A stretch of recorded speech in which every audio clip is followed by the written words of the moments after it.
Tu não sabia disso, mas o Brasil tem alguns dos sítios arqueológicos mais importantes pra gente entender a história antiga das Américas. Em Minas Gerais fica um dos primeiros sítios arqueológicos a ser investigado no Brasil e que logo se tornou um dos sítios mais relevantes pra gente entender a história de todo o continente americano. Lagoa Santa fica 50 quilômetros ao norte de Belo Horizonte e é investigado desde o século XIX, com evidências que desafiam as teorias correntes sobre a expansão do ser humano nas Américas e apresenta novas ideias sobre a convivência entre seres humanos e a megafauna extinta. Por anos se acreditou que a presença desses animais de grande porte impossibilitou a expansão do ser humano para algumas áreas do globo, e que foi só com a caça desses grandes animais que o Homo sapiens pôde se expandir para algumas áreas do planeta, como o continente americano. Mas evidências apontam que seres humanos e esses animais chegaram a conviver na América do Sul e mais especificamente no Brasil. E como que dados arqueológicos brasileiros podem nos ajudar a entender um pouco mais disso e qual a importância dessa pergunta para a arqueologia numa escala global? Como que os achados arqueológicos da Lagoa Santa ajudam a desvendar alguns dos enigmas, principalmente com relação a um passado tão remoto? Fica aqui comigo que hoje a gente vai falar sobre isso. Oi pessoal, pra quem não me conhece, eu sou a Bia, sou historiadora, eu sou arqueóloga e aqui no meu canal a gente conversa sobre arqueologia, sobre história, sobre mitologia também e outros assuntos relacionados a esse universo. Então se tu gosta desses assuntos, te convido a se inscrever aqui no canal e ativar o sininho pra ficar por dentro de tudo. E eu acho que já ficou claro que o Brasil é muito antigo. Apesar da gente estudar na escola e aprender tradicionalmente que a história do nosso país começa em 1500 com a chegada dos navegadores portugueses, a arqueologia nos conta uma história muito diferente. O Brasil tem milhares e talvez dezenas de milhares de anos. E aí eu sei o que tu tá pensando, que talvez algumas pessoas possam considerar um pouquinho anacrônico chamar de Brasil tudo o que existia aqui nesse território antes que esse território fosse chamado Brasil. E é claro que, em teoria, a gente não pode chamar esse território de Brasil, já que o Brasil, o que a gente conhece como Brasil, é o resultado aí de anos de colonialismo que colocou em um contato por muitas vezes forçado pessoas de diversas culturas. E chamar de arqueologia brasileira a arqueologia das sociedades que vieram antes desses contatos pode parecer um pouco anacrônico mesmo. E é por isso que, pra mim, quando a gente fala em arqueologia brasileira, é mais num sentido da arqueologia da academia brasileira e do patrimônio arqueológico que hoje faz parte do território que a gente chama de Brasil. E isso, pra mim, é muito importante pra gente entender a antiguidade do nosso país e também pra gente descolonizar ela, entendendo que existem no Brasil achados muito antigos e muito relevantes pra entender toda a história do continente sul-americano e dos povos que habitavam nele. Isso também nos ajuda a valorizar os povos tradicionais que existem hoje no Brasil e entender a riqueza cultural que eles oferecem, e que a história do Brasil começa muito antes de 1500, apesar desse território não ser chamado de Brasil. Mas chamar isso de arqueologia brasileira nos ajuda a entender que a nossa história não precisa começar com a chegada dos navegadores em 1500, e que desde muito antes já existiam muitas coisas interessantes no território brasileiro que marcaram a história e a arqueologia desse território e dos povos que habitavam nele. E a Lagoa Santa é um dos lugares que permite esse exercício. Um dos maiores problemas que a gente enfrenta na arqueologia brasileira é com a preservação dos artefatos arqueológicos. O clima quente e tropical encontrado na maior parte do Brasil não é favorável para a preservação de muitos artefatos arqueológicos, o que dificulta um pouco a reconstrução do passado arqueológico do Brasil. E mesmo que existam várias evidências arqueológicas ao longo do nosso país, a arqueologia ainda consegue reconstruir muito pouco, tipo por volta de 1% de tudo que existia no passado. Mas a região da Lagoa Santa é uma região chamada kárstica, ou seja, com uma topografia composta por centenas de rochas e abrigos em afloramentos de calcário. E esses afloramentos de calcário apresentam características geomorfológicas que são favoráveis para a preservação de materiais arqueológicos, principalmente ossos, porque os elementos químicos que existem no solo desse ambiente funcionam também como um agente fossilizador e que atrasa causa a degradação da parte inorgânica dos ossos, fazendo que eles durem um pouquinho mais e que esse lugar seja um lugar repleto de evidências arqueológicas em osso. E foi no século XIX que aconteceram as primeiras pesquisas na Lagoa Santa. Foi o naturalista dinamarquês Peter Lund que iniciou as investigações nessa região. E desde o início, as investigações na Lagoa Santa tiveram um caráter interdisciplinar essencial, usando metodologias da biologia, da antropologia, de disciplinas diversas, e que até hoje é uma característica central das pesquisas na Lagoa Santa. Peter Lund localizou mais de 12.000 fósseis, tanto humanos quanto animais, e falando em animais, foi num dos sítios da Lagoa Santa, chamada Gruta do Sumidouro, que Peter Lund identificou fósseis associados à megafauna. Para ele, esses fósseis estavam associados a vestígios humanos, o que indicaria uma convivência entre seres humanos e megafauna nessa região. Só que isso era impensável na época, e a teoria que o Peter Lund seguia até então era baseada no chamado catastrofismo de Georges Cuvier, que dizia que os seres humanos surgiram na Terra depois do último grande evento de extinção do planeta e que teria extinguido também esses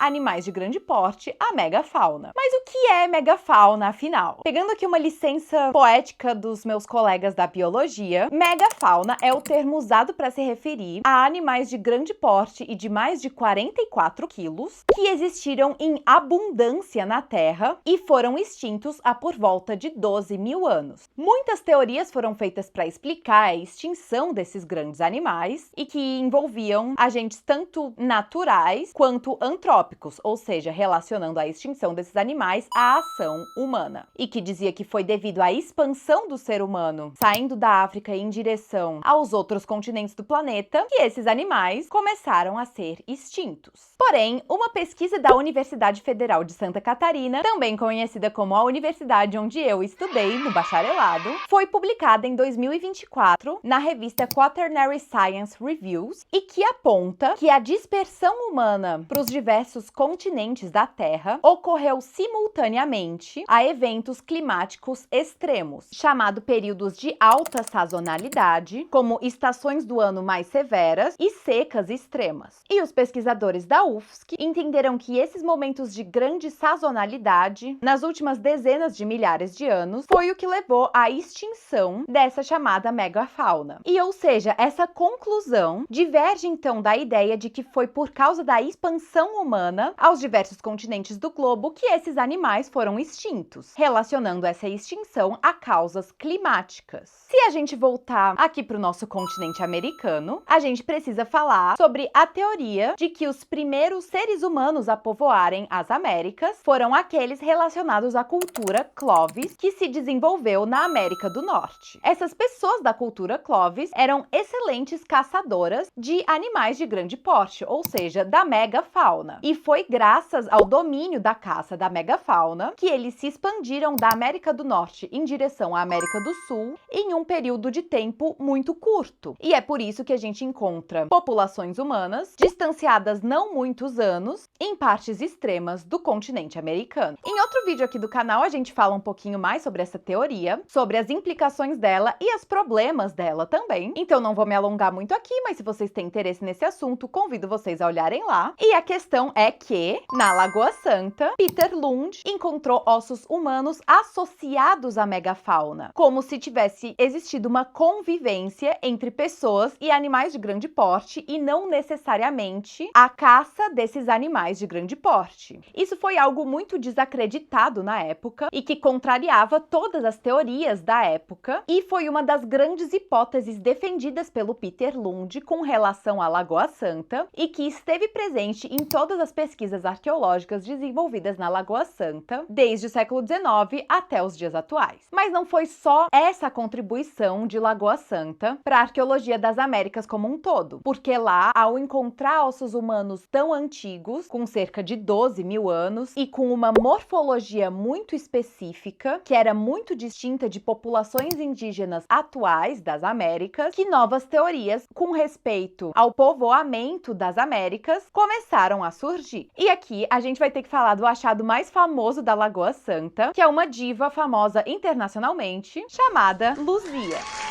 Em uma missão arqueológica franco-brasileira, na década de 1970, a cerca de 12 metros de profundidade, foi encontrado um crânio e que, em 1990, foi batizado pelo bioantropólogo da USP, Walter Neves, de Luzia. Esse nome Luzia foi dado como uma referência a uma outra descoberta arqueológica muito importante, que é o fóssil chamado Lucy, da espécie de hominídeo Australopithecus afarensis, e era uma forma, então, de conectar essa descoberta feita no Brasil com outras descobertas globais e destacar a importância dessa descoberta. Porque a Luzia, a nossa Luzia brasileira, é um dos fósseis mais antigos encontrados em todo o continente americano. Datações feitas no crânio da Luzia com a técnica de carbono 14 estimaram a idade dela entre 11 e 12 mil anos atrás, e estudos morfológicos feitos nesse crânio perceberam que morfologicamente, a Luzia é muito mais parecida com populações africanas do que com populações indígenas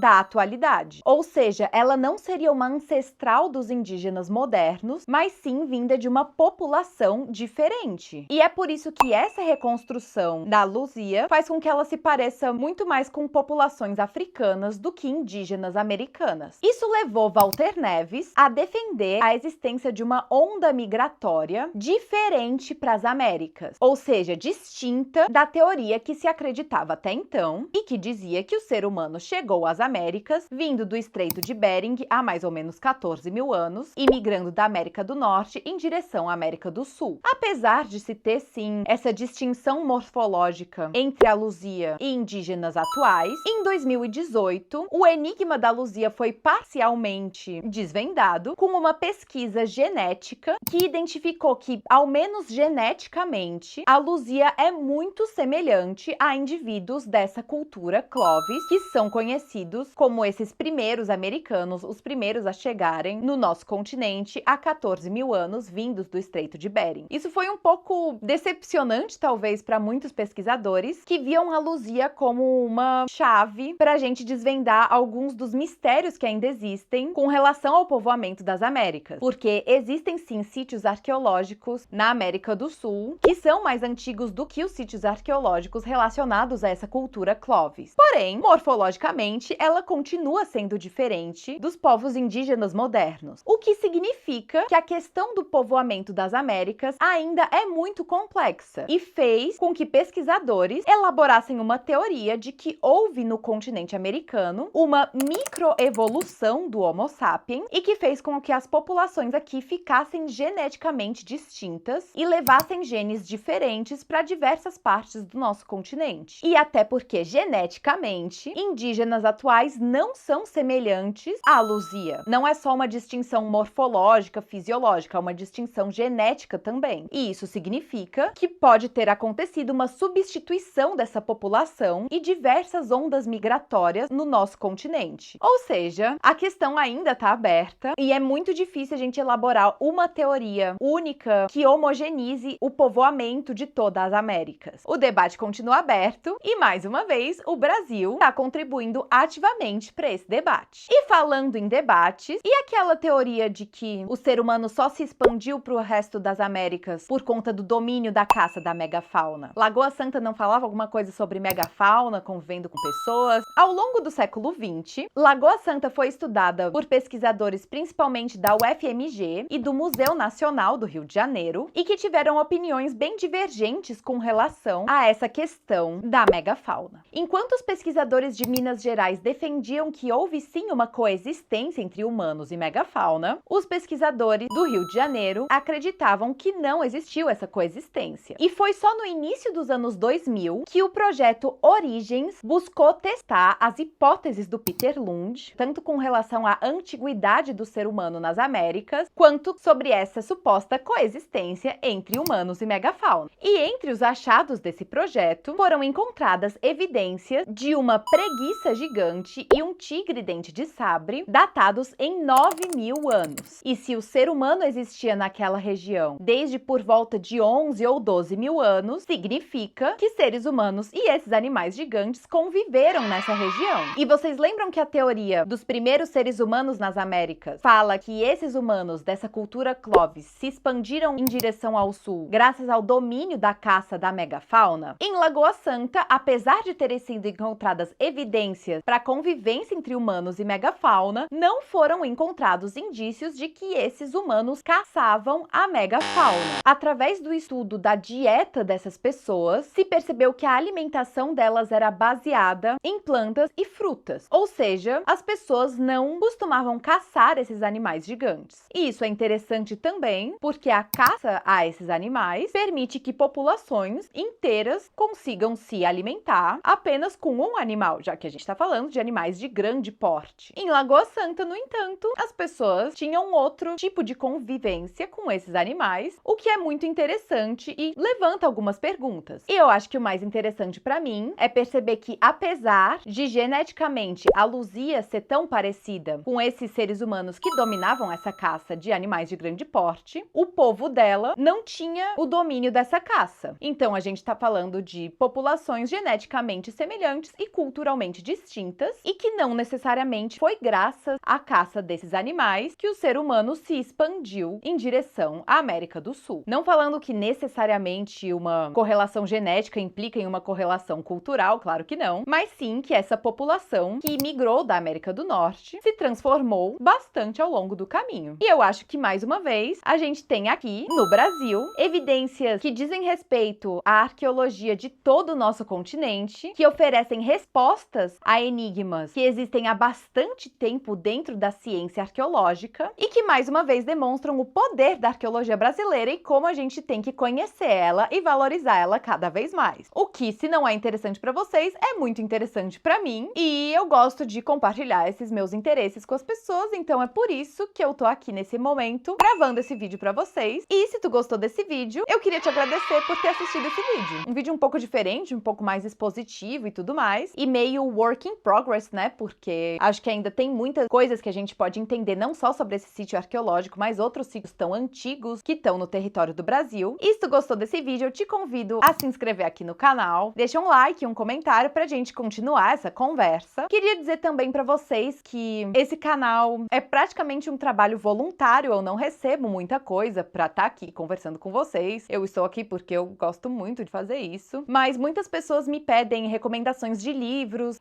textos pra conhecer mais sobre arqueologia em diferentes contextos. Eu queria dizer que eu sempre deixo aqui na descrição uma lista com a bibliografia que eu uso pra preparar o roteiro de cada vídeo, e também eu tô deixando aqui um link de afiliado na Amazon com alguns livros que eu acho interessantes relacionados à arqueologia, à história, também à mitologia. E se tu clicar nesse link e comprar qualquer um dos livros, tu vai estar me ajudando um pouco, porque é um link de afiliado, então eu ganho uma pequeníssima porcentagem das vendas, e tu vai estar se ajudando também, porque tu vai ler e vai ficar mais inteligente. Então é algo interessante pra vocês, pra mim também, e uma forma de me ajudar aqui pra que eu possa continuar trazendo conteúdos legais pra vocês e tudo mais. Era isso que eu queria falar hoje. Eu espero que vocês tenham gostado desse vídeo. Eu vou ficando por aqui. Muito obrigada por me acompanharem, muito obrigada por comentários tão queridos e por debates tão pertinentes que acontecem aí nos comentários. E é isso.